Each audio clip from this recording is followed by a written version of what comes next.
is a presentation of the iRacing Esports Network.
The term hat trick first came from the sport of cricket, but time has made it the vernacular in many different activities and games, including here in the motorsports world. The latest to manage a three-peat, Karl Modoff. But the dominant driver has himself pointed out that he doesn't have a great history here at Sebring. With a target on his back and the daunting bumpy surface ready to ruin anybody's race, we may yet see his winning streak end today. We'll find out which way the worm turns as we get ready to watch round 4 of the Precision Racing League's American iRacing Tuesday series. And you'll see it all live here on the Global Sim Racing channel and the iRacing Esports Network. I am Joe Peak, and with me in the booth is Taylor Burris. Behind the scenes is our director, Sean Crackers Ambrose, and he's using cameras provided by Ducky Beard. Taylor, Sebring and sports cars is like peanut butter and jelly. I'm glad this track is on the schedule again this season. Yes, indeed. I'm looking forward to coming back to my home state of Florida to the beautiful Sebring International Raceway. Located in Sebring, Florida, and opened in 1950, this is by far one of the specialist tracks as far as motor racing from around the world, especially with the events such as the 12 Hours of Sebring and soon the 1,000-kilometer race that they'll be holding later on this year. To give you the fantasy what it is like to take on the twists and turns of Sebring, let's go on board for a GSRC lap guide. All right, we've got Amjad Yaman in the GSRC 4 GT, so let's do a lap around Sebring. Coming down the front stretch, the first corner is going to give you a really good idea of just how bumpy this track is. And this car can be a little shaky on entry into these fast corners, so expect any passing moves to be kind of hairy on both sides. Powering off this fast sweeper is important because now we approach turn 3, which is a popular place for overtakes. You can grab a lot of curb on the inside, but don't get too greedy because you can still knock the car loose on them. The racing line tends to reward a late apex here in 5 with how the curve tightens, but this is another place where it pays to be on the power early and with confidence. Big Bend is flat out, so this whole run acts as one long straight down to the hairpin. A lot of overtakes are going to happen with the heavy braking into this sharp right-hander, but it's also very easy to overcook your entry. Watch out for how the track weaves back and forth on the exit, and then try your best to straighten out 8 and 9. There's no lifting, it's all about just minimizing your steering inputs. But hold to the left because coming up is the braking for Cunningham. This is another place where you can expect a lot of passes, but it's also another place where the curb to the inside is a bit tall and can be nasty depending on how hard you hit it.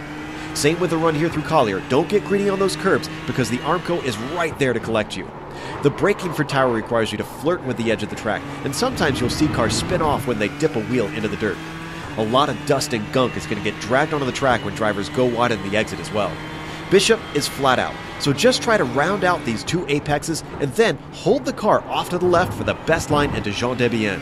It's important to keep on the racing line through here so that you can set up wide for Le Mans. This is perhaps the most critical corner on the track because it dumps you onto the Ullman Straight, which is the longest acceleration zone of the circuit. Even if you get a good exit, your competitors might be able to grab onto your slipstream and get a run towards sunset. but I wouldn't recommend trying to go through here too wide. It's incredibly bumpy, and the curved braking makes the car very unsteady. Square off this exit so that you can really put the power down. Be careful not to drift into the grass on the left, and then, as you cross the line, you've now finished a lap around Sebring.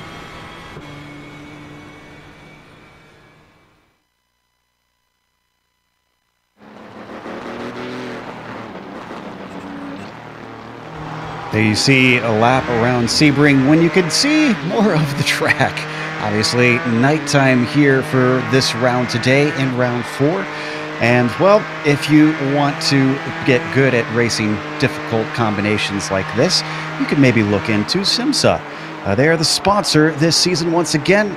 Simulation Motorsports Association is a sim racing platform created by experienced racers. Established in 2015, the association is bringing together organizations and communities to further promote sim racing globally. Concentrating on all sims worldwide, they offer a focused opportunity for sim racers to compete with each other, and they also provide consultancy services to this growing esports world. SIMSA offers solutions for racing simulator requirements, custom-built simulator parts, complete customization, and upgrading of existing simulators. You can find them at simsa.net. All right, so we have a championship to talk about, and, well, it's still pretty simple because, as we said, all 3 rounds so far have been Karl Modov's playground, basically. Federico Montini, with his consistency, has moved himself up into second, had a much better race last time, but still a whole 29 points back, you can see, from Karl Modov. His brother, Francisco, as well, jumps 3 positions up with a good finish, and then Christian Eisler finally got himself a good one, jumping up 5 spots into 4th. Simon Avital, with that, all that, is the only one in the top 5 that has been demoted down into 5th. Still in a close fight between Francisco, Christian, and himself, of course. Let's take a look at the team's championship as well. SDS Racing Team currently still at the top of this thing with both the Montini brothers leading the way there.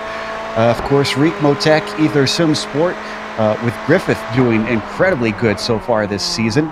He helps them jump up there to 2nd place. That demotes Team Bushfink Racing, Ott and Eisler. Ott had a horrible race last time. That's part of why you see them falling down the order. Eisler, the reverse, of course, helping them not lose too much. Still in a close fight for 2nd there with Rick Motek Ether. Speedworks is in 4th, and of course the Andes Team Condor, we haven't seen a whole lot of on this channel, or at least on this series this season, is currently sitting in 5th position. Now, if you've never watched one of these races before, here's what we've got in store for round 4 here today. Of course, they have a drop week available to them. They have a short season this season just because they wanted a little bit of a break over the holidays. They have 4 makes of cars. These are all GTE cars, basically the spec that they're running. It's the Porsche, the Ferrari, and the Ford GT. The race distance is 45 minutes, which is their sprint race format. That means you can expect 1 pit stop for fuel. That's because they've restricted the fuel compared to what the real cars can use. The setups are open, though, so the drivers can tweak them to their liking. And they do have an incident limit. You saw there at 24. They can get disqualified if they go over that 24 incident limit. They also don't have a spare car. So drivers will have to keep it safe and try to avoid any sort of damage on a track like this where top speed will be critical. Of course, we're watching qualifying, and we'll go over that in a second. But before we give you an update on that, we want to mention that if you enjoy this, make sure that you subscribe to the iRacing Esports Network.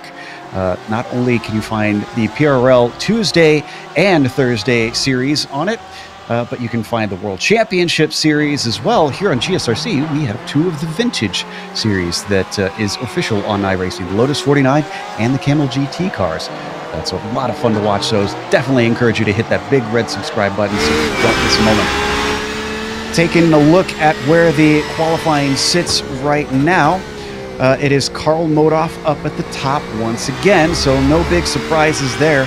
Driver that's been coming to the fore, though, is Jorge Flores. He's sitting in 2nd, and Christian Eisler is currently in 3rd, which is where he qualified last round at Watkins Glen. There you see Flores riding in the black, green, and white machine. He's currently about 3/10 behind Modov. That's a decent gap, but it is a long lap, so not too shocking at a place such as Sebring, where they're looking at nearly 2 minutes long just to get around this circuit. As we take a look at Modov, coming around the final corner here in a second, Sunset Bend, this is going to be one of those places you really want to watch over the course of the race. Incredibly bumpy around here. Relatively high speed for what I guess is effectively a hairpin. Drivers really need to carry it off because you can see it takes you back onto the front stretch, another area where the cars are high speed, and as Modov goes across, that lap does not count for him, so it does not improve on that 54.9. Let's go back to fourth place, though. That's another driver about to finish his lap. That's Mike Griffith. Now, I mentioned Mike has been really impressing us with his speed and consistency. He had it once again at Watkins Glen, where I believe he finished with a 5th there. I'd have to double check my stats on that. Let's see, as he comes around, currently has a 1:55.5 as his fastest lap. That one appears he must have had an off track somewhere, because it also does not count for the Pennsylvania driver. Just about 3 minutes left, so getting very close to the point at which drivers are going to hit their last lap with the long lap times around here.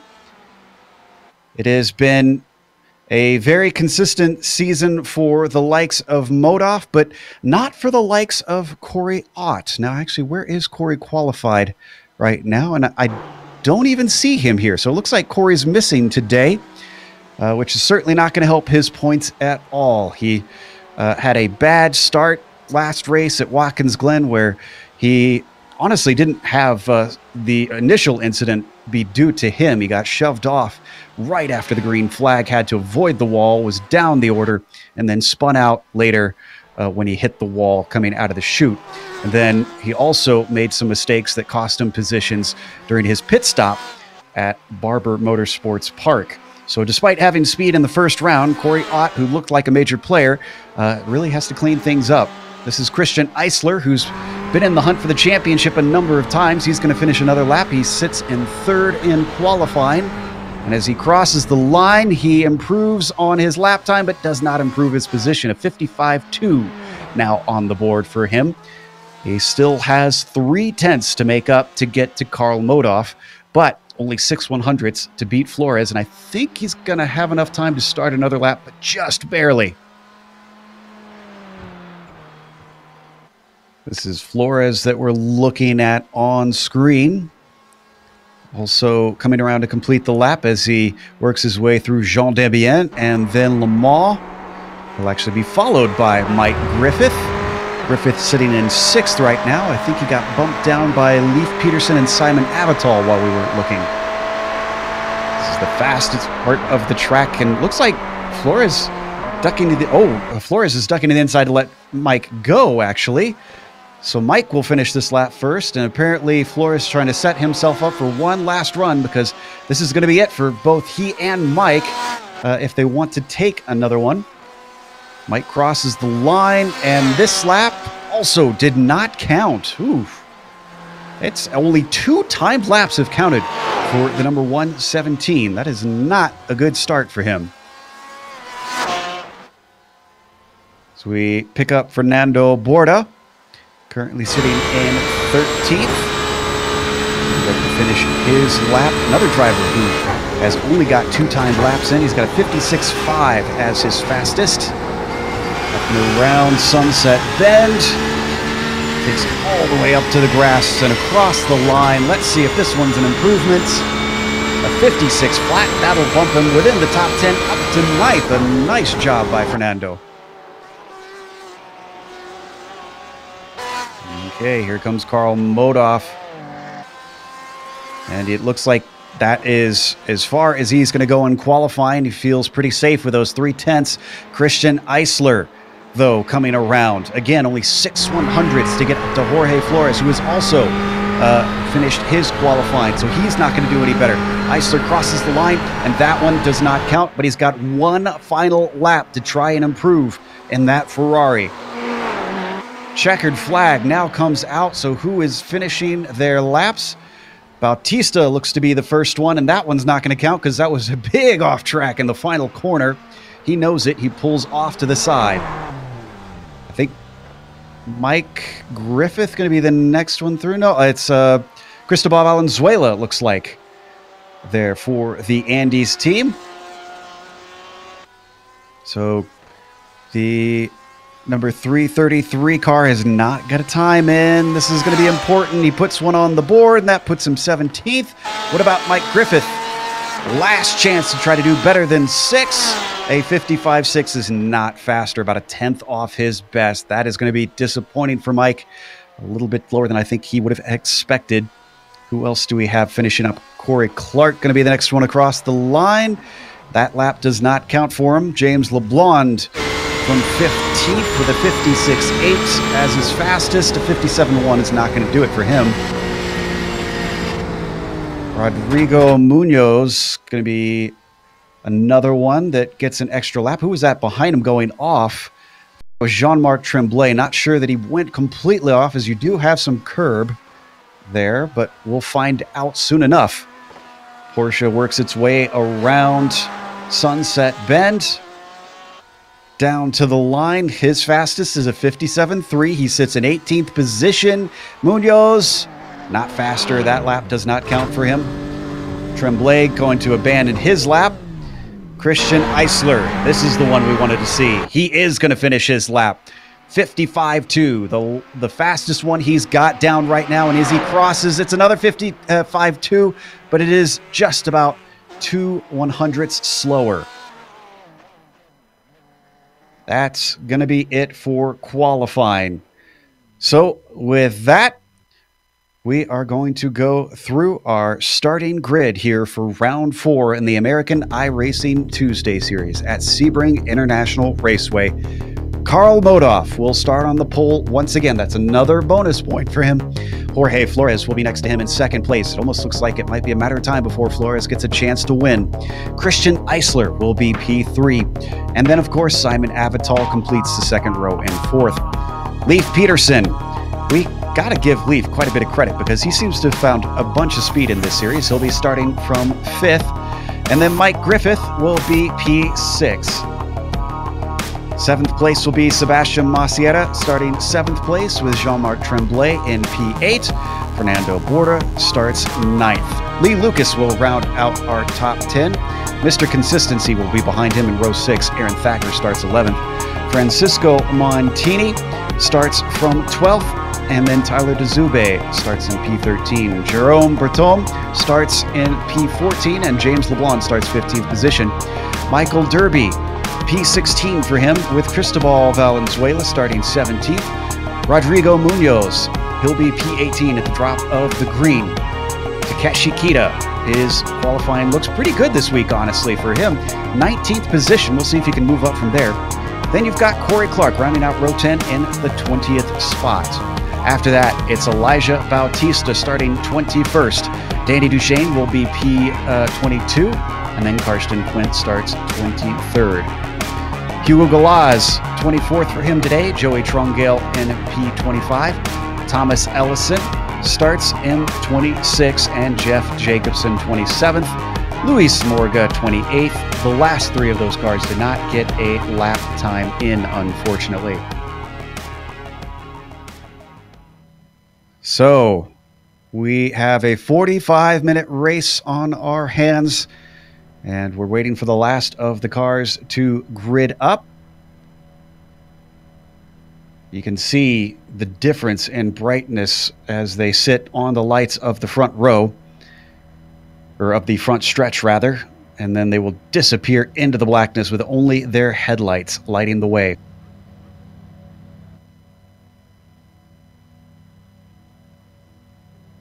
And just Jeff Jacobson, Luis Morga, the last of the 2 that we're waiting on to get out here.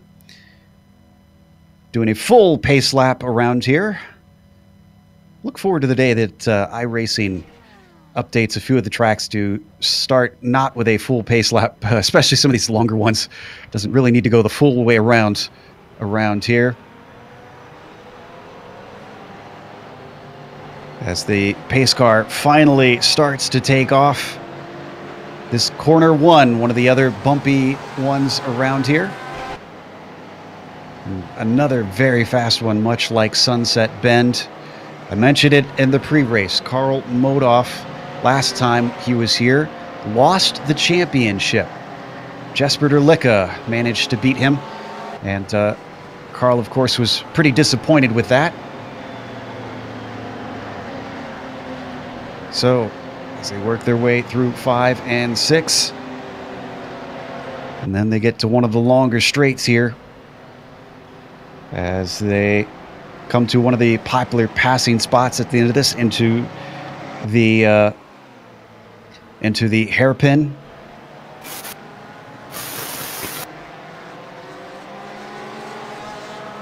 So as they now go through another flash of light, this should give you a much better idea of exactly what they're dealing with around here. I love that shot right there, going from the light down into the deep black of the night. It is just almost 10:30 p.m. virtual standard time here, so they won't quite reach midnight in the race. As they work their way around down towards Cunningham, another one of those spots where you can expect drivers to attempt to make passes out here today, but then if they're still side by side, this is the one I always keep an eye on as the race progresses. Collier, very narrow through here, can be quite bumpy. The curbs can mess up the car, and there's no runoff. You can see the arm code on either side of the track.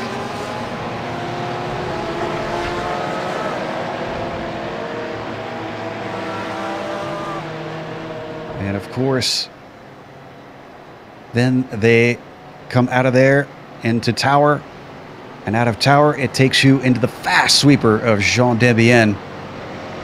Now for the second race in a row, I'm starting to see Karl Modoff back off of the pace car quite a bit. There was some contention on that, but I don't believe there was any penalties for it, so I guess they ruled it legal. So I suppose they are going to allow him to get this sort of early start. Not quite early start, but he gives some room to really gun it and have speed up by the time they come around the final corner down the front stretch. Now, the big question is, Flores was up towards the front last time. Does he remember that? And will he be wary of that and really know to watch out for the games that it seems Modoff likes to play?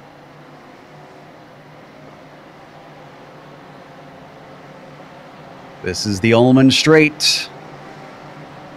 Down towards Sunset Bend, one of the trickier braking zones this corner.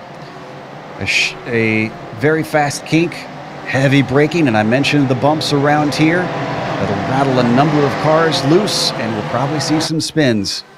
But right now, everybody taking the green flag here at Sebring for round 4 with Karl Modoff getting a jump anyways over Jorge Flores, who is under attack from Christian Eisler, down into turn 1. Backs out of that battle for second place, but Flores goes a little bit wide. We could see another one down into turn 3. I'm not seeing any drivers having problems out of that first corner. It's side-by-side action between Leif Peterson and Mike Griffith, who he cuts off for 5th place. Griffith falls back in line as most of the drivers now single file, one car off in the distance back there. That is Aaron Thacker out of turn 6, losing positions. Up at the front, though, a fantastic jump for the number 48 of Karl Modoff. Gets him nearly a second gap. Jorge Flores trying to give chase, and Christian Eisler stays in 3rd. Oh, and we have a car spinning. That was, looks like Fernando Borda off in turn 8. Not exactly sure what caused that, but he may have had some help. Look at that later on. We got a big accident happening in the midfield. It looks like Corey Clark involved in it. So they somehow get the cars going right where it narrows here in Collier. That could have been so much worse. So despite a little bit of franticness, we're not seeing too many cars find their day ended prematurely because Borda gets it going. So up at the front, Karl Modoff leading the way. Oh, and I think Jean-Marc Tremblay maybe had a slowdown. He's going very slow down the backstretch. Mike Griffith as well. Oh, it's a horrible start from Mike Griffith. He's falling back to 11th, already looking like even 12th as he tries to give the time back on the penalty. We come up to the front where the first lap now complete. Karl Modoff leads Flores, leads Eisler, Avital 4th, and Peterson in 5th.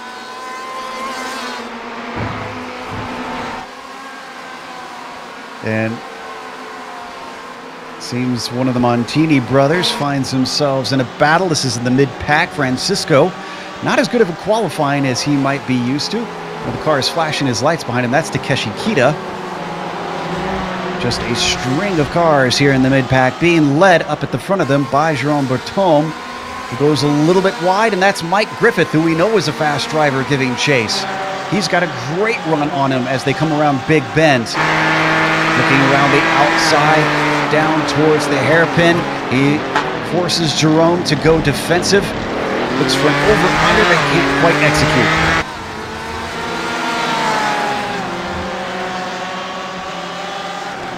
So, as they now come through towards Cunningham once again, Bertome still going defensive. Griffith still looking, but can't do anything with it. Derby's been chasing the both of them as this has been going on. Now he's got a nose in, down into Tower. Mike Griffith, comes across and gets into him as Bertome has to take the grass, gets it going, but loses about 4 or 5 places in the process. And now Mike Griffith is slowing down. A car gets tipped off into the barrier. That's Francisco Montini with another bad end. Let's take a look at what happened exactly here. This all kicked off with Modoff just barely sliding out into the likes of Jerome. Jerome tried to collect it together, and I think, it was Griffith, not Modoff. I think Griffith was trying to hand the place back, and that checked everybody up, and Griffith actually ran into the wall up farther up. There you see, and that is Corey Clark as well, who finds himself hitting the wall.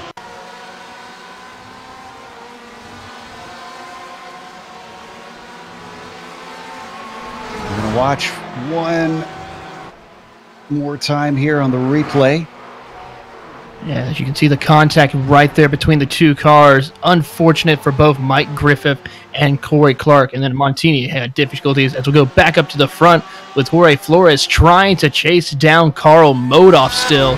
I tell you what, Joe, this is getting a really exciting battle right now for the front. We may see Flores maybe take this fight to Karl Modoff here tonight. Oh, I'd love to see that.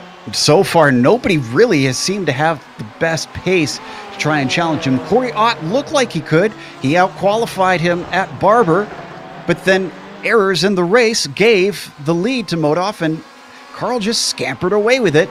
They are doing that same thing right now to Christian Eisler. This has been a repeat every single race where the 727 doesn't seem able to hold pace. No, Eisler having a little bit of difficulty, still holding on to third, but still, he's got a little bit of a battle back behind him. He's got Simon Avital closing in on him, along with Leif Peterson in 5th position, about 8/10 back away from Avital. So he's got to keep his eyes focused on what's behind him a little bit as well, because that Ferrari and the Porsche of those two drivers could easily, if given the mistake, if Eisler makes it, could happen. He could lose 2 spots in less than a lap. And looks like they're not going to be battling right this second. I think we have some time to go back to the replays at the start of the race. I think let's do Thacker's first. Let's see what exactly happened to him. Did he have some help in turn 5 here? This is coming into 3. So, well, that's Danny Duchesne we're looking at. And there's Thacker's, the end of him going off there, getting back on course. Now we're going to try and see what happened to Thacker. No, I don't think there was any contact. No contact, maybe just overshot his brake zone and went off track, but it was able to reconsider and get back onto the track. As we go back live watching him now, he's got to catch up now to Takeshi Kita, who's in front of him instead about 6/10, and has also got Jermaine Bouffier in front of him as well. So Mr. Consistency's got a little bit of work to do here tonight, Joe. He's getting a run on him, and it looks like Thacker going to back out of it just after a poke to the inside. A train of cars up ahead. Maciata, Derby, Bertome, and Kita all ready to be passed. Take a look at Derby with Jerome behind him. Jerome makes an attempt, but decides to back out of it as they break for Cunningham. One little mistake could switch these positions up very, very quickly. Especially in the corner like the tower corner right here that they just got off of. You could easily wash the car up into the gravel and even lose control to where you get too loose of that section and spin the car out. So you have to be so careful of that section as they make the run down towards the Bishop Bend and flying straight. This is just so difficult, this rhythm section, to get the car right in the right apex to set the run out of Lamont and down the Ullman Straight. All the cars picking up speed now, but nobody close enough to use that slipstream. So they're all going to stay in order. That is Maciata 10th, Derby 11th, Bertome 12th, Kita 13th, and Thacker 14th. Ooh, look at the different lines everybody's taking through Sunset Bend, though. And once again, nobody managing to find that edge over each other. Sebring is just so difficult with trying to find that right line to set up for a passing opportunity. It may look like it's big and wide enough to make a lot of passing, especially going into turn one, but still, a lot of opportunities can be actually messed up on for these drivers if they go too wide out through those corners, because it's just so difficult and bumpy that you have to have the right setup in order to make the right passes. As we see, it looks like Thacker goes off again right there. Not his day, that is for sure. Having qualified in 11th and still sitting down in 14th. We do have that incident with Borda as well. Now, all we saw with Borda was him flying off, and I saw his headlights spinning around like a siren on a cop car. Well, let's see exactly if he got tipped or what exactly went down.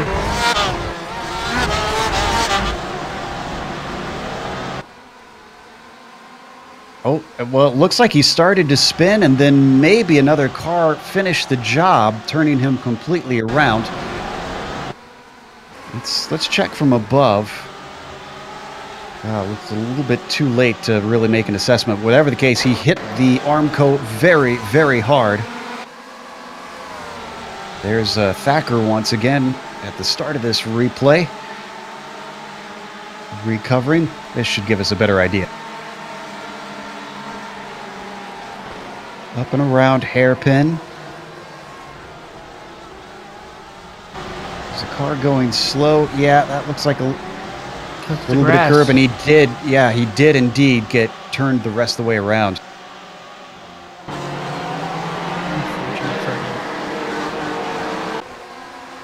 So as we come back live, looks like Flores losing out a little bit. About a second back now from Modoff. We got a battle going on back for 9th place, though. That's Sebastian Maciata trying to get by James LeBlanc, and LeBlanc holds him off as they hit turn 3. Finally gets ahead of him. That was 2 corners that they were side by side. They held it through turn 1. Both trying to duel it out, but the 007 finds the upper hand. Yeah, James LeBlanc having a real good run early on here tonight at Sebring. Usually we see him in the mid-pack, but it's really nice to see him up towards the top 10 as he's holding off Sebastian Maciata through the hairpin corner. He gets right on the back bumper of James now as they come out of the hairpin corner, making their way through Fangio. Just really great racing between these two as he tries to take a peek to the inside. Now just follows suit, get to the slipstream as best he can as they make the run down to Cunningham. Not any opportunity to pass right now at the moment, but we see Sebastian is searching to try to find a way to get past James LeBlanc. LeBlanc covers him off down into tower. A lot of curb to the inside, but he somehow finds the throttle. Sebastian still threatening as James LeBlanc holds the inside line. Coming through Bishop. And without much braking down to Jean d'Ambien, Sebastian backs out of it, but way too deep into the corner. James LeBlanc finds himself losing tenths once again off the apex, coming through Le Mans. Now he's right on top of him. Sebastian Maciera ducks to the inside. He's got to nose him, but it's going to be a game of chicken into Sunset Bend. Who dares to go later in on the brakes into this fast corner? It looks like it's going to be Maciera. Can he hold the car, though? Over the bumps, and I think he's got it. Yeah, he's made a really good pass. James LeBlanc tries to respond, but still not close enough right now. Coming down the front straightaway, this is also going to bring in Takeshi Kita as well as along with Michael Derby. Those two cars are closing in along with a train of other vehicles down into turn one they go. Sebastian leads this group of cars right down as they make the run to turn 2. Yep, this train just got a little bit bigger. We wondered if Kita could do better on his 19th place qualifying. He's in 11th right now. This is the Kita we're used to seeing in the past. Now, he's got to hold it together for the rest of the race, though. We've still got more than 30 minutes on the clock to dispense with. We're right on board with Derby. Behind him, there was a pass attempt by Jerome Bertome, and that went all kinds of wrong as he goes off track through the hairpin. Take a look at the replay on this. I think it might have been a defense and not an attack from Jerome. Yeah, it looks like he was ahead already. And this is Aaron Thacker working on him. Being forced to the outside, but the number 17 loses it under braking, has to collect it back together, and you can see Thacker in his HJ Motorsports car manages to get through. Oh, and our leader has changed. Did Modov make a mistake? Because Flores is ahead. Let's take a look at the replay. I think this was a while ago. Actually, it was a long time ago, and it was in the hairpin.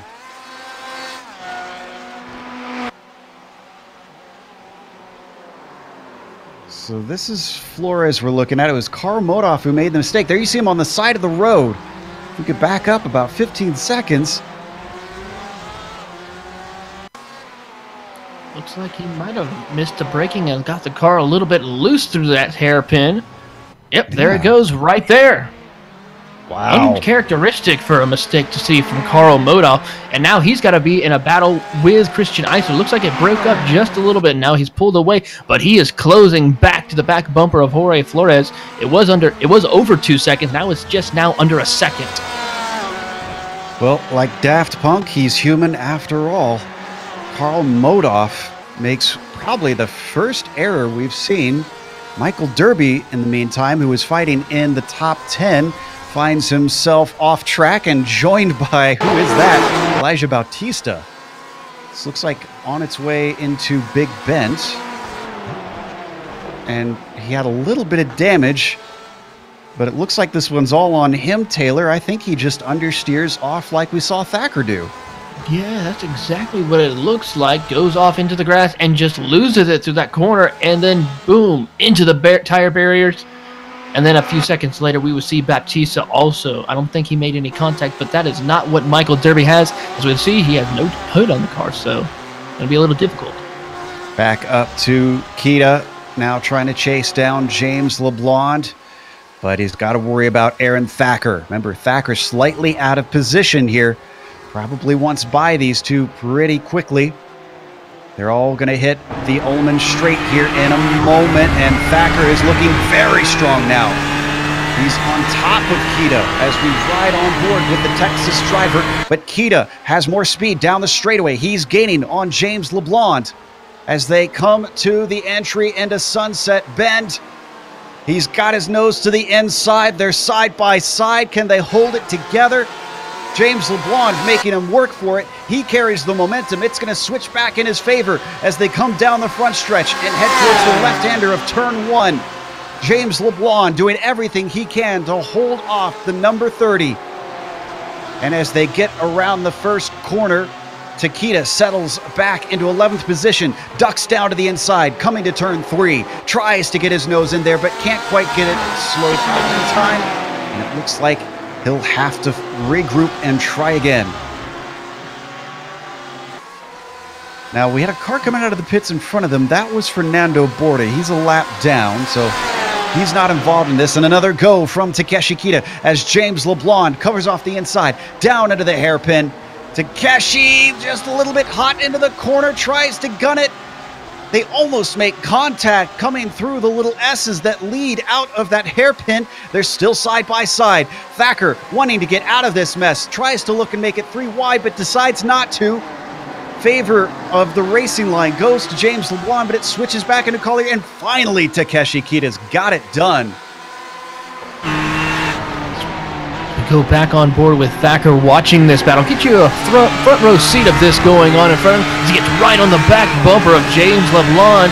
He's going to see this. He's going to take a peek down to the inside. No, he's going to follow suit still. LeBlanc trying to get by Kita, but still Kita is able to hold off James LeBlanc. Applying immense amounts of pressure. And Thacker's got to be careful with his problems he's already had earlier in this race that set him back. Looks like whatever Kita's done, he is incredibly fast down the straightaways because he is just streaking away from James LeBlanc now that he has gotten by. They're going past the lap car Border, who's on the outside, but LeBlanc loses grip. Coming on his way into Sunset Bend, James LeBlanc unfortunately loses 2 positions in 1 lap as Thacker manages to get by. But now it looks like James is going to come back at him, tries to outbrake him into the first corner. Over under attempt possibly. No, there's that orange car down at the apex. Thacker carries his speed. He takes it to the outside of turn 3. Somehow LeBlanc gets the car woed up as he slides it into that left-hander. Let's go. Yeah, on board for a replay. That was very scary for a driver. I mean, sliding that car into turn 3 is difficult. Let's watch the replay right now as it comes up. There we see him go in, on board with him. There's the car just sliding through there and still keeps it out of the grass and keeps Thacker right behind him. The way that Thacker seemed to brake so much earlier, I thought for sure James LeBlanc was heading off to the tires. Great on him for keeping that car together and not losing the spot. He's still in 11th place, but it seems like he's starting to make more mistakes. He's on his way into Collier. He slides wide once again. Thacker knows it. He goes on the attack down towards Tower. Tries to outbrake him once again, but it's James LeBlanc just so much better on the binders.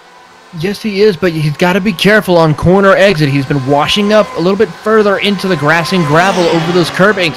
One small mistake like that could send his car spinning out like we've seen a couple of other drivers early on in the race, so he's got to be careful. As we see Thacker go a little bit over the curbings now.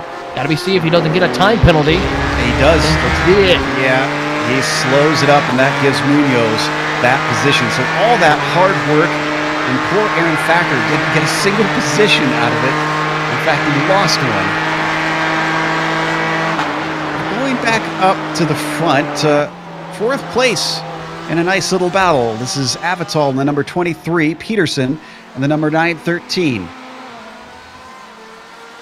Avital racing in the Ferrari, Peterson in the Porsche.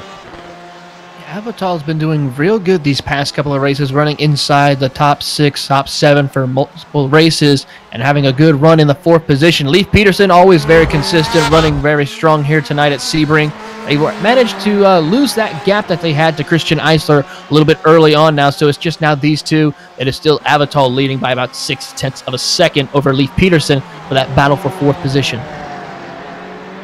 You know, Avital's another one who I feel has been somewhat quiet this race and just in general recently, but running well. Meanwhile, we had a big problem with Corey Clark into turn 1. We've got the replay. You're going to see the wall get very, very close to the camera. Oh, we jumped off. So, yep, just noses it in, and thankfully there were no other cars coming at that moment, so he was able to get out of the way, but certainly sent him backwards. He's now in 18th. Unfortunate night for Corey Clark. He was trying his best, but just had a little bit of a slide into that turn 1 barrier wall, and now he's trying to coast it back to pit road. As Danny Duchesne decides to come down pit road. We're right around that pit road time limit for these drivers to come in, some of those who are in the back of the field. Danny Duchesne, the Canadian driver on pit road in his Ford GT. A little bit long by the looks of it. Yep, and yeah, I think that's a little longer than usual. So as we come back to the battle with LeBlanc and Thacker once again, this time Thacker goes the long way around into Sunset Bend, and LeBlanc finds the wall. After all that hard work and that great defense, he pancakes the right side on the entry. I've always found the braking for this corner just frightening no matter what car I'm in. And it's so difficult to hold the car through that corner because you see the car's just bouncing throughout the entire part of the corner of Sunset Bend. Just one big bump can send you into any one of those walls. Well, it certainly sent him in, and he's now down to 14th. He only lost one spot to Galaz, other than Thacker also getting through, which actually didn't Munoz manage to get by? I think Munoz had gotten by LeBlanc when we weren't looking, because he's still ahead of Thacker.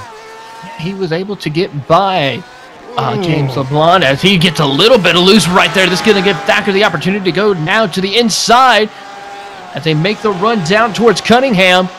Side by side they go. He got the inside line, but this will also give Munoz the inside line when they get down. So who's going to be? It's still going to be Munoz holding on at the moment. Great effort for Munoz to be a little defensive and hold off Thacker even with that small mistake. But Thacker's back on the attack as they make the run to Tower. Side, nope, still going to be nose to tail, but I think maybe he might try to stick a nose in there and almost a little bit of contact. And we are riding on board between these two. Thacker, Munoz side by side.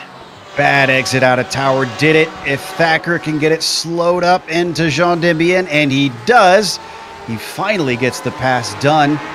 Munoz was trying to hold the tide back, but it was not to be. Thacker now up to P11 after all of that. And that is finally where he started this race. He's only broke even now, and he's lost a whole 6, almost 5.5 seconds to Takeshi Kita up ahead of him. Yeah, he's got a lot of work to do, Mr. Consistency, to get back into the top 10. Let's keep an eye on him as he's coming in the pit. So maybe a little bit of strategy, maybe try to see if he can leapfrog the competition when they start coming down pit road. We might want to go up to the leaders because Modov has finally run down Flores. Now, it's one thing to catch a driver, it's another to pass them. Modov clearly has the speed, but it is very, very dark out here, Taylor, so, I wonder if he's going to be able to do this. Yeah, I was watching a little bit of practice here before the race started, and just seeing the difficulty of the visibility of this track, and also trying to pay attention to the car in front of you. If that car breaks even a little bit early, you have to be so careful and so focused on making sure that you don't run into the back of them here at this track, because it is just, unlike Daytona, there is hardly any lights except on the front straightaway. Continuing to stay right behind him, not getting too close to that Ferrari for now. Certainly applying a little bit of pressure. We're going to ride on board with our points championship leader. Modov sending it into Sunset Bend, following the Ferrari around the corner through the bumps. Neither of them electing to pit quite this time, as we're just past halfway now. We're probably seeing them with about 15 minutes to spare on the clock, that we might see these drivers come into pit road. Right now, still, it is Jerome that is currently the highest pitter right now, as he's currently in the 15th position. Thacker is right behind him in 16th, so we'll have to keep an eye on seeing how those drivers work their way up through the field. Still following right behind him, even their way through the technical portions of 3, 4, and 5 through Big Bend now. This could be a place where he could potentially have a go, and he thinks about it, sticking his nose down to the inside. And Taylor, I think that is a psychological advantage that he's got an edge on here. Is the distances between the cars a lot harder to tell here in the dark with the headlights. Yes, indeed, and especially I haven't seen any headlight flashing going on between any of the drivers here during this race, but if a driver flashes a headlight, that can be very distracting to the one that is leading this group of cars. So you got to be so careful and just remain focused, but also keep an eye on where those headlights are placed to determine whether or not he's going to be passing on the inside or looking to the outside. So got to be a little bit careful on watching both what's going on in front of you as well as what's going on behind you. Right there on the diffuser of Jorge Flores. Again, if you haven't been watching this season, all 3 of the first rounds were won by the car you see on your screen right there, Karl Modov in that green and white Porsche. Jorge Flores, who I believe has yet to take a win in this series, is trying to be the first to be able to dethrone Karl, who has been on a tear ever since he lost the championship last season. And Karl's going to elect to pit. Ooh. We've seen some trickery with strategy here, Taylor. It's a very good possibility of what we could be seeing right now as Karl Modov is coming down pit road. As Flores continues, as we also going to see who else is going to make that jump down to pit road. It looks like Eisler and Avital and Peterson are going to stay out. But this could be a very interesting strategy call for Modov. He's still on pit road now. He's trying to get everything finalized and finished up. Still waiting for him to come down. It looks like another car as well is coming down pit road. Looks like Jean-Marc Tremblay. Yeah. And that Tremblay heading his way down and looking for his stall. Takeshi Kita also coming in. So that dumps Modov out into 8th. Now, what is he like in traffic, though? Looks like a little ways up to Sebastian Maciera. About 4 seconds ahead. And then they've got another 6 seconds up to Lee Lucas. This is actually very good for Karl Modov. He found himself a nice little gap, and even when he does run into cars, it's not going to be a bunch of them all together.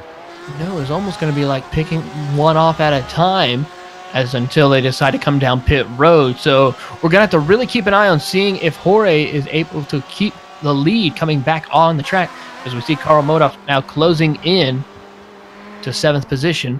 But as we look right now to Jorge Flores, we're going to see what he does, if he's going to come down pit road or not. I believe he's on the Ullman Straight right now. Yep, he's heading towards Sunset Bend. That Ferrari, is it going to come in this time? Or is he not going to respond to Karl Modov? Up and around the bumpy right-hander. And he does indeed come in. Jorge Flores responds, not willing to give the advantage to Karl Modov. But is he fast enough, though, to keep him back? Christian Eisler going to follow him in. Simon Avital, Leif Peterson. So pretty much our top 4 all coming in on the same lap. I wonder if this is the extent of their fuel cell. This looks like it, because we see Tyler DeZube, Lee Lucas coming in. Here comes Karl Modov. He's coming through Sunset Bend, so I think he will end up inheriting the lead now. Here we go, we're watching Jorge Flores. He's off. Let's see. This is going to be close. Trying to get speed up. And as he comes out of the pits, they're going to be side by side. It's going to be a drag race down to turn 3. The inside of the corner, though, is going to go to Karl Modov. Can he get the pass done? His tires are already warmed up, but he outbrakes himself. Off into the grass he goes. First place goes back to Jorge Flores. It was a valiant effort, but it's not to be this time. Patience was key in that pass right there for Jorge. He knew probably Karl Modov might try to outbrake him going into that corner, and it looked like he did. So Jorge just backed off a little bit, waited for that opportunity for the mistake, and capitalized on it. Let's get a replay of the basically coming up to the pit exit from onboard Karl Modov here. This will be fascinating to watch. Just like just getting the end of it. Flores. Just watching him zip on by. Just clattering over the curbs. Unfortunately, losing first place. So, after all that, and after what I thought was going to be a brilliant move on the part of Karl, another mistake, 2 mistakes, and significant ones in one race. Well, we do got to remember, though, that last week when we were talking to him, he said this was not one of his strongest tracks. So, by the looks of it, even with these small mistakes, they're not major, but it could possibly cost him the win here tonight at Sebring, Joe. We finally found a bogey track with Carl Modoff. So, as we go back to the battle for fourth, Leif Peterson and Simon Avital have been fighting much of this race, but I don't believe we've seen them get close enough that Avital's really gone on the attack. You got to remember, Avital was the one who was leading these two earlier before the pit stops. So now Avital has to give chase to Leif Peterson now as they're going into turn 1. Credit to Leif Peterson. Ever since we've seen him show up here on the Global Sim Racing channel, I feel like we've watched him gather more and more speed and continue to be a big presence in a couple of series here. So as the Canadian chases him, he's going to have to do some hard work to try and dispose of him. All the pit stops are now done with these 12 minutes left to go. Jorge Flores leads, Carl Modoff leads, Christian Eisler, who's almost 8 seconds back from Modoff, leads Peterson in fourth, and Avital, who is now making an attempt side by side. He's going to have to go the long way around in Cunningham. Modoff manages to outbrake him, and I think he's going to be able to fend him off for now. Peterson, excuse me. I don't know why I keep mentioning Modoff every time I talk about a battle. Well, they do drive Porsches. This is true. There's an attempt from Simon Avital. He regroups. He tries to see if another opportunity might come later. Battle for P10's kicking up a little bit. Takeshi Kita holding on, but he's got Jerome right behind him, about 5/10 and closing, as they're doing right now. Takeshi Kita doing a great job. Aaron Thacker's trying to close the deal. He was one of those pitters who pitted early. He's about a second back, so he's kind of just been stationary to where he was. Now it's up to 5 seconds now. But right now, Jerome is trying the best he can to close that gap on Takeshi Kita, but Kita doing a strong effort to keep him right behind as they're getting ready to head down through Le Mans Corner. On their way out onto the Ullman Straight, Takita once again looking very strong in a straight line, not giving an opportunity for Jerome Baton. I wonder, did Aaron Thacker? No, Aaron did not have a long stop. He just may have, after he got past Munoz, I guess he lost track of. Oh, and actually, he just got passed by Munoz just now. What happened to Thacker? Let's take a look at the replay. I think he was just forced into an error. He tried to go defensive, and Munoz took him all the way to the inside by the time they hit the braking zone. Unfortunately, it was too late to get back to the racing line. And there you see Thacker just run wide, trying to gather the car. Yeah, now Aaron's got a lot of pressure going on for him right now. He's got Hugo Galaz and Cristobal Valenzuela right behind him. This is the battle for P13. He's trying to catch up to Rodrigo Munoz, but he also has to worry about Galaz Valenzuela as well. He goes a little bit into the dirt right there and makes the run down towards the hairpin chicane. He's going to have to do a lot of work now as he tries to get to the back bumper of Munoz, though, Joe, and it's going to be difficult, especially with two other drivers such as Galaz and Valenzuela. So we come back to the top two. Carl Modoff has gotten to the back of Flores yet again, and they are coming into Sunset Bend. Not going to try and make an attempt this time, but the number 48 will get another stab, possibly at the end of the front stretch. They're both even coming off of Sunset Bend, so don't think you're going to see one from Carl Modoff into the first corner. He waits patiently behind the number 929.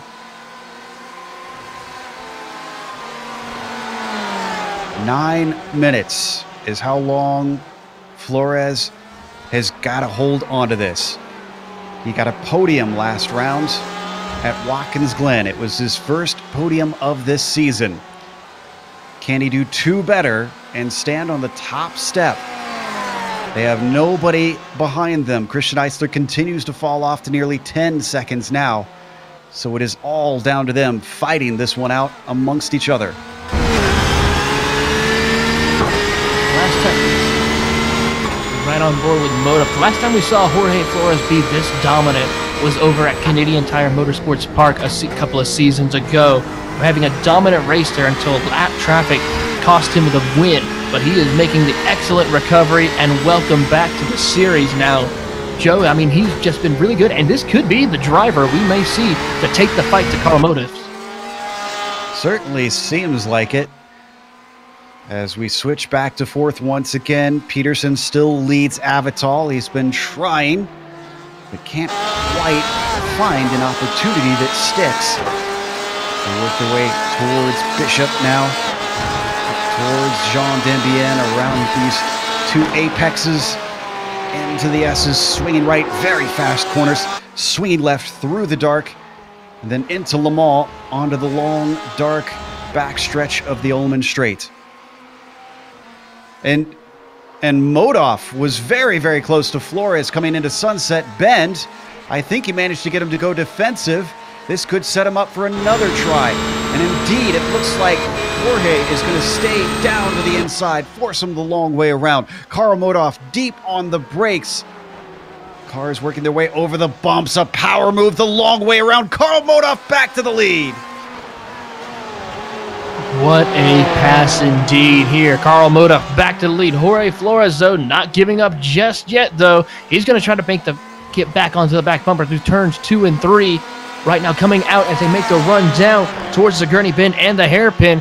Modoff still pulling away a little bit right now as Jorge Flores knows time is running out. He needs to get to the back bumper. He might try to take a peek before they get to the hairpin corner. Oh, right on the back bumper. And I think he might overshot it. Nope, he was able to. Yeah, he made it through, but he certainly lost himself a couple tenths, and that could be critical when you're trying to fight someone as dominant as Karl Modoff has been. Well, I think Modoff redeemed himself of his 2 mistakes there with that impressive overtake we just saw coming around the first corner with a mere 7 minutes to go. And I think that is all she wrote, because already Flores is starting to drop off as we head back to fourth place. Leif Peterson still ahead of Avital, but Avital has it down now to 0.4 of a second. And if you notice, right up over in the screen up ahead of us, there is Christian Eisler. There he goes, just right by. They're closing in a little bit on him. There was about 3 or 4 seconds. Now it's down to about 2.5 seconds between those drivers. So 5 minutes left. If Peterson maybe puts the power down a little bit right now, they could catch up to the back bumper of Christian Eisler. Down the back stretch towards Sunset Bend. If they start fighting, though, that will certainly allow Eisler to pull away. Eisler's managed to get 2 podiums so far. In fact, the only 2 drivers that have 2 or more podiums this season are Modoff, of course, and Eisler. Modoff having won all 3 of the races we've had. As they come through the first corner, both of them trying to carry as much speed as possible. Avital just can't quite seem to get close enough. No, he's trying the best that he can, trying to find a place to put the car to make the pass, or see if Peterson makes a mistake here. They're coming down through the gurney bend towards the hairpin. It is still going to be side by or no tail. Yeah, he's right there. He might take a peek into the hairpin. Let's see what happens. Nope, going to follow suit right now. Not going to put too much pressure onto the back bumper. But he is right there, and Avital really wanting to get back by Leif Peterson to get back into 4th position. Boy, the incredible pace of our 2 leaders, just to give you an idea, and this is with those 2 errors from Modoff. It's 11 seconds from Modoff back to Eisler right now. So that is a pretty big gap, I'd say, especially with this field. We're used to seeing maybe 5, 6, 7 second gaps. 3 seconds is what it was last time at Watkins Glen between Eisler and Modoff. Ride just on the dash of Simon Avital. He's getting so close, getting that gap down to just about a car length. Both of them going wide, but Peterson more so, and that one hurts because Avital has it on a silver platter and slips through. Excellent choice to make that pass when Peterson made the mistake. He ducks to the inside, gets by Peterson, move him back into P4, and he now has his sights set to see if he can catch up to Christian Eisler. He had to wait and wait for that one to work, but eventually it did. And poor Peterson only has 3 minutes to try and retake the spot. Not a whole lot of time to respond as we go back to 12th now. Bertom, Munoz, and Valenzuela all close together. Yeah, looking at him right now, it looks like Jerome lost a little bit of that pace to Aaron Thacker. He was able to get by both him and Munoz, so now these three are going to battle it out with Cristobal Valenzuela closing in right behind these two. Rodrigo Munoz having a great run here tonight, running inside the top 15. Jerome trying to hold off Rodrigo. Through the Sunset Bend they go, under 3 minutes to go. He's going to try to take a peek right there off of Sunset Bend, but it's going to have to follow in place as we ride on board with Jerome.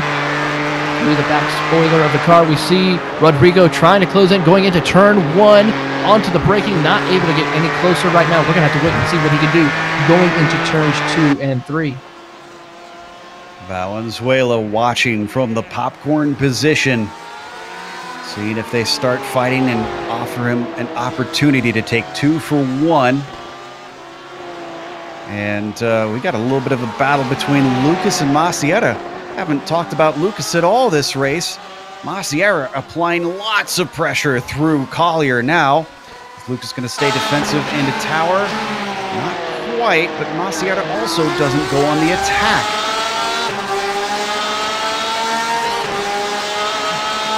The back wing of Lucas is good on the straights. I almost wonder if that's just what it says, and he's just trying to psych everybody out. I don't know, but that's kind of a little bit humorous thing to maybe even distract the driver in front of him, because they might be trying to worry like, what in the world is that? But still, right now we see Sebastian get to the outside. Side by side they go. Lead Lucas going still the defensive route toward the run down Ullman Straight into Sunset Bend. Let's see who will break first. Who will be the bravest between the two? And I think both of them did quite well. Lead Lucas, though, able to hold on to the position. Sebastian has to now do it all over again and try to catch back up, as right in front of him we see Jean-Marc Tremblay and Tyler Dezube, and we see side by side Lucas and Maciera still side by side. Almost a little bit of contact right there into turn 1. Sebastian now takes the position away from Lead Lucas. Brave stuff from Maciera. But up at the front of all of this, white flag has flown for Carl Modoff. He leads by about a second over Jorge Flores. Credit to the 929. He's not given up, even though he has dropped off slightly. He's making sure the 48 has to work for this all the way to the checkers. But I think we might be getting ready to see a 4 for 4 for the Club West driver. It seemed for a moment that maybe someone would be able to peel the checkered flag away from him. But it's not going to be today. On to the Ullman Straights. Flores tries desperately to carry as much speed as he can. He's just not nearly close enough. If there's a mistake from Modoff in Sunset Bend, he could yet still give it away. Let's see if he's clean through the final corner. Car navigating through and off of there. He is spick and span. Carl Modoff is going to take the win here in round 4. Jorge Flores follows him home in second. Christian Eisler just in front of the battle between Avital and Peterson. Avital ahead, Peterson giving chase, but I think Simon is going to manage to get 4th. Eisler did finish out the podium. And a little bit farther down, 7th place, Sebastian Maciera, who just recently overtook Lee Lucas, manages to get himself a gap of about a second. What a good late race pass he had. Don't forget that battle for P10 coming on right now. This is between Jerome Biffon. Oh! Jerome into the wall with 2 corners to go effectively. And the battle is still on between Valenzuela and Munoz side by side. It's a drag race to Sunset Bend. They come together. They bang doors. Valenzuela appears to have the advantage for now as they come off the corner. Can the run go back to Rodrigo Munoz? He's got momentum as they come to the line, but it's not enough. And it looks like Valenzuela is going to be able to take that 11th spot. Wow. Very impressive for what Rodrigo Munoz and Cristobal Valenzuela were doing coming out of Sunset Bend. Great effort for Cristobal to get past Rodrigo. Let's look at Jerome's incident. We've only got Karsten Quint left to finish. He's not battling with anybody, so we're not missing anything. Just, let's see, this is coming out of Tower, it looks like. The incident happens just out of Le Mans. And I feel like this was all on Jerome. I don't think anybody touched him. I think so either. Looking at, I think he might have just went a little bit too wide through that corner into the grass and just lost it. It's very easy to do that through this corner. I know countless of many a times I've seen it. Yep, there he goes into the grass, and then there his car goes around into the tire barriers. As we come back live, that's going to end our race. We're going to take a quick break here, but the broadcast is not over. We've got, of course, the unofficial results as well as driver interviews, and on screen you'll see all the upcoming races here on the GSRC.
Welcome back to Sebring International Raceway. We just watched round 4 here in the Precision Racing League's American iRacing Tuesday Series, and still no one is able to beat Carl Modoff with his incredible speed. Even when he makes mistakes, he takes the win. But look, it was a lot closer this time for Jorge Flores, only 7/10 back. Flores tried valiantly to keep him behind, but just could not withstand the pressure. Christian Eisler manages to get 3rd place yet again, with Simon Avital coming home in 4th, beating out Leif Peterson, who he had to fight for that place. But Peterson, I think, deserves some credit. He gets a top 5 once again. Tyler DeZube, one of the more quiet races, and another one who deserves some credit here. Look at this. Qualified in 13th and finished in 6th. That is a good jump. Jean-Marc Tremblay follows him home in P7. Sebastian Maciera will take 8th ahead of Lee Lucas in 9th. And Takashi Kita, I would say this is his best finish we've ever seen him take. Top 10 for the number 30 car here. Taylor? Yes, indeed. But finishing in 11th place, Cristobal Valenzuela, followed by Rodrigo Munoz in 12th. Hugo Galaz will finish in the 13th position, followed by Jerome Berfiaume in 14th. Aaron Thacker, Mr. Consistency, not consistent tonight, coming home in the 15th position, followed by Karsten Quint in 16th. 17th goes to Danny Duchesne, followed by Joey Trungale in 18th. Fernando Borda will come home in 19th position, and Corey Clark will round out your top 20. 21st goes to, unfortunately, James LeBlond, who had a DNF out there today. Elijah Bautista takes 22nd. Michael Derby will be P23 with Thomas Ellison 24th. The only Montini that showed up today, unfortunately, Francisco winds up in P25, and then Mike Griffith, for all the praise that we heaped on him, I guess the commentator's curse carried over, and he unfortunately comes home 26th. Jeff Jacobson and Luis Morga, I believe, were a did not start out there today. And after all that, we have our winner ready to talk to us again. Carl Modoff joins us in the booth. Carl, you said this track doesn't hold good memories for you, and, well, it almost didn't hold good memories again. Tell us about the two errors that you saw. Oh, yeah, that was stressful. But, yeah, I just kept braking a little too early for turn one, so my turn-in was off, and I kept, having to kind of correct mid-corner, so I was like, okay, I'm going to go a little deeper, and went in a little too deep, and I locked the rears up and spun. And then I was like, okay, I got a long race, so let me just calm back down. And Jorge drove really good. He didn't make any mistakes. And coming out of the pits was, I didn't know if I'd be able to get by him because it's really hard to pass. And I just kind of went for it down the inside. And I think he went in pretty deep too. So I was kind of judging him from my brake marker and just went in way too deep. So, but yeah, that was definitely the most fun I've had so far this season. That was awesome. That was a really good race. We did notice that you tried to, or at least you seemed to try to pit a lap earlier. Was that intentional? Were you trying to use a little bit of strategy to get by him there? Yeah, I didn't know. Like I said, I wasn't sure. It's the Ferrari's pretty fast in a straight line normally, and there's not really a good out-braking place at this track. So I thought my best chance to get around him without really pushing it was probably in the pits. And I had just caught up to him, and I had a good feeling with the car. So I thought that would be the best shot. And it was awfully close, but his outlap was really fast too. Like, as soon as I got behind him, he pulled me 3/10. So his car was really good on kind of older, colder tires there. Well, unfortunately, we didn't have Corey Ott here today, so we didn't really get to feel how he would have played into things. But now we've seen both Corey have good pace on you at some of these races, and now Jorge Flores seems to have been able to be a challenge. Between the two of them, who would you consider your stronger rival? I don't know. That's tough to say because I haven't had a ton of experience wheel-to-wheel racing with each one. But Jorge drove really good with no mistakes. So, going forward, I know Corey said he's going to miss a few races. So I feel like Jorge will probably going to be more of the direct rival. All right. Well, we'll keep an eye out on that. You've gone 4 for 4. Congratulations on yet another win this season. Thanks, guys. Thanks for announcing. Appreciate it. No problem. That was our winner today, Carl Modoff. Taylor is going to be talking to our 4th place finisher, Simon Avital. Hey guys, how we doing? Doing all right, Simon, and welcome on here. We like to say congratulations on your 4th place finish. Tell us a little bit about that and your battle with Leif Peterson here tonight. I'm sweating.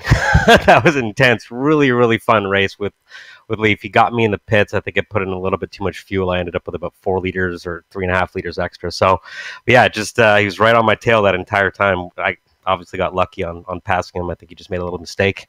Yeah, intense. Yeah, it was quite intense. I was quite a battle that between you two. It shows that here recently, these past few races, you've been running quite well in these top 5, top 6 positions here. Tell us, is that going to be able to help you maybe to work your way up into the point standings, maybe even closing in for maybe a podium finish here if you're able to take the fight to Eisler at least? That's definitely the hope. I mean, I entered this league with sort of best case scenario being somewhere in the top 10. So things are going pretty good so far.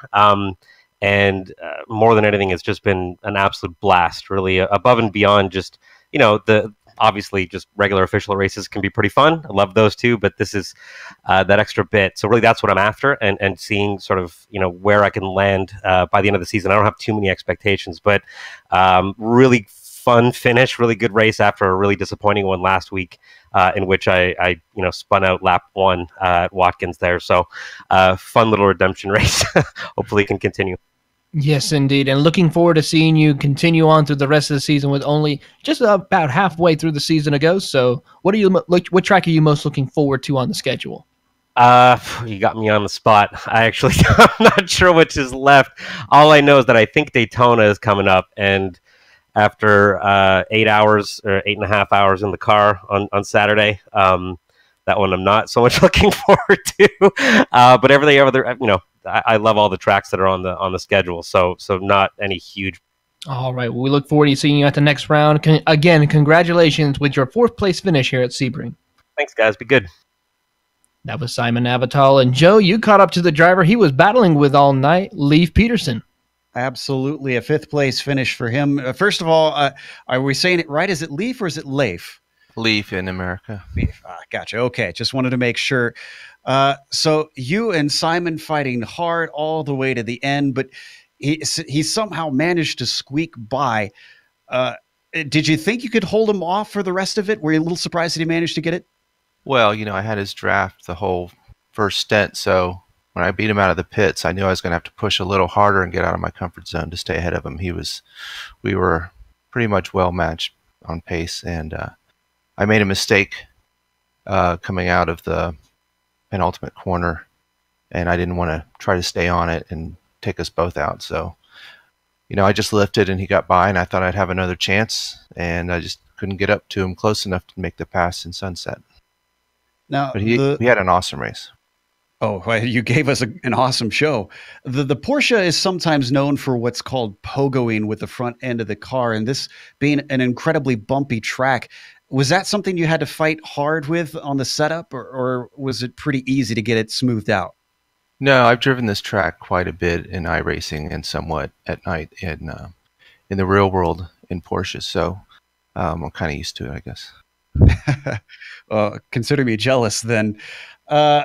Next round going to Daytona. It is going to be at the road course. I assume you've had plenty of experience now between the Autobahn series. Or wait, no, Autobahn didn't go there this weekend. It was somewhere else. Anyways, between the 24 hours of Daytona, obviously.